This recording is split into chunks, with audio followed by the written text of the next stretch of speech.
Whether you've been gardening for a whole bunch of years like me, or you're just getting started, I've got an idea that's going to make a big difference in how you garden. The answer is mulch. You might already have it in your yard. For those of us who have a few extra years of experience, mulch is the answer.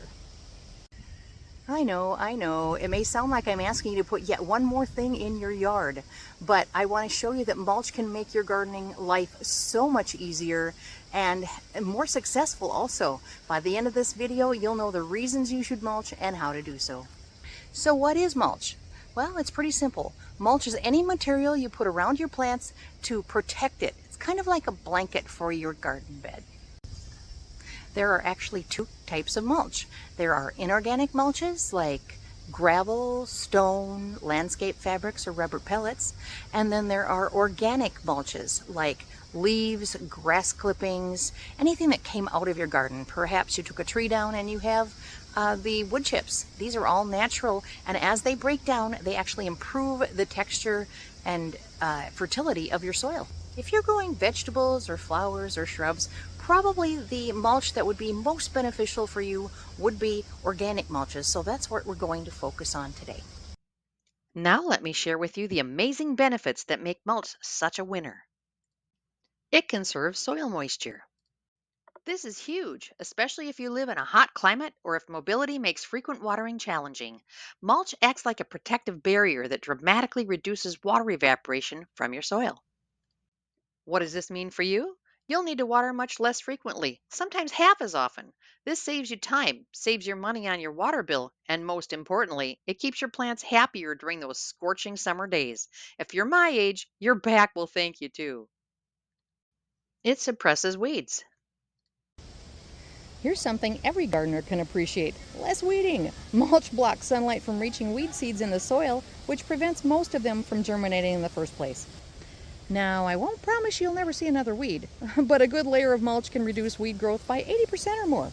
Instead of spending your weekends on your hands and knees pulling weeds, you can actually enjoy your garden.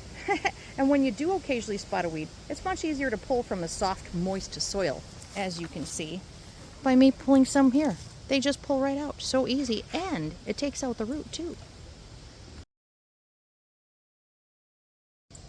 Mulching also regulates soil temperature. Think of mulch as like nature's air conditioning and heating system.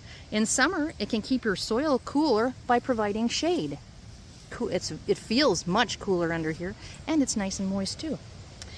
In winter, it insulates the soil, keeping it warmer and protecting your plant's roots from temperature extremes.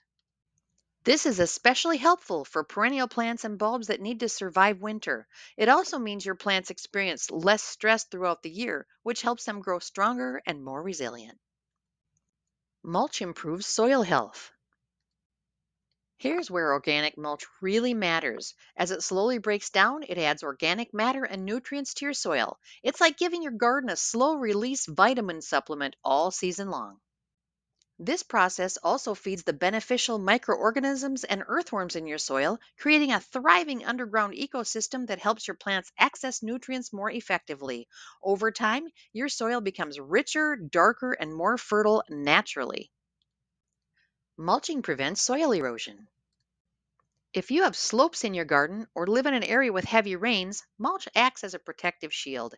It prevents soil from washing away during storms and keeps your valuable topsoil right where your plants need it. This is especially important around trees and on hillsides where erosion can be a real problem. Hey, don't you think a mulched yard just looks really great? Mulch provides a clean, uniform background that makes your plants really pop. It gives your garden that finished look that makes neighbors stop and admire your handiwork. Mulch can be a natural pest control. Certain mulches, like cedar bark or pine needles, contain natural oils that can help keep away certain pests. While it's not a miracle cure, these aromatic mulches can be an extra line of defense in your integrated pest management approach.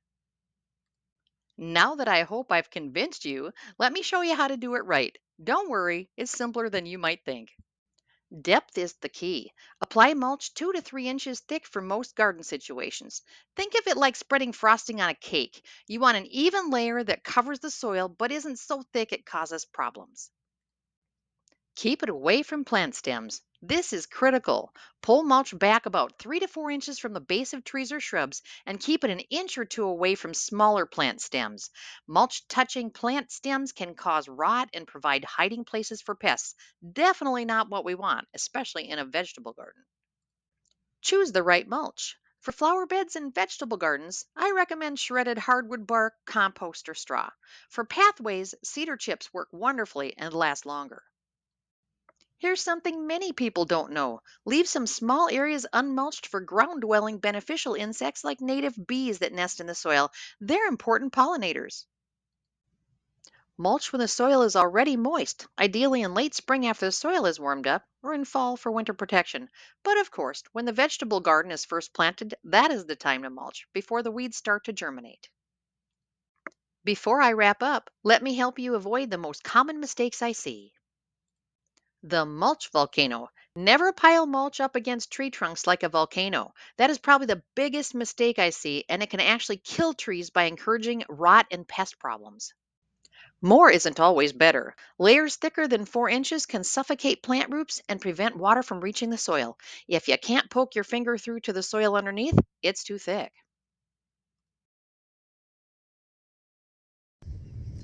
We have a brush dump in our town, which is really helpful if you need things. They always have piles of ready to go compost that are beautiful and look like black dirt, and they have a drop off place where you can drop anything that you don't need anymore. See all this grass that was dropped off? You do not want to pick this up and put this in your garden. There's a good chance this time of year that they have been putting a lot of herbicides on their grass. You don't want this in your garden. It could stop all sorts of plants from growing. It could harbor disease. This is just not where you want to get your mulch from. I get my mulch from friends who have garden businesses, and I get it only in the spring and the fall when they know that there's been no herbicides, no chemicals, nothing put on their grass that I could get into my garden. I pile it up and I use it all summer. My neighbor also gives me all his mowing grass, and then we of course use all mine, and I have almost 2 acres, so there's a lot of grass to use. We need all of it in order to get through the mulch season with the huge garden that I have. But wow, is it great to have, and I know it's good, so I will use all that mulch every time. When refreshing your beds, don't rake or stir up the existing mulch. This can bring buried weed seeds to the surface. Instead, just add a fresh layer on top. There you have it. Mulching really is one of the simplest things you can do to make gardening easier and more successful, especially at my age. Remember the main benefits: less watering, fewer weeds, healthier plants, and a more beautiful garden. I encourage you to try mulching this season. Start small if you want, maybe just one flower bed or even just a few tomato plants. I think you'll be amazed at the difference it makes. Thanks for joining me in the garden learning about mulch. If you like my coffee drinking hippie vibe, please subscribe and bring your friends along too. Until next time, let's get growing.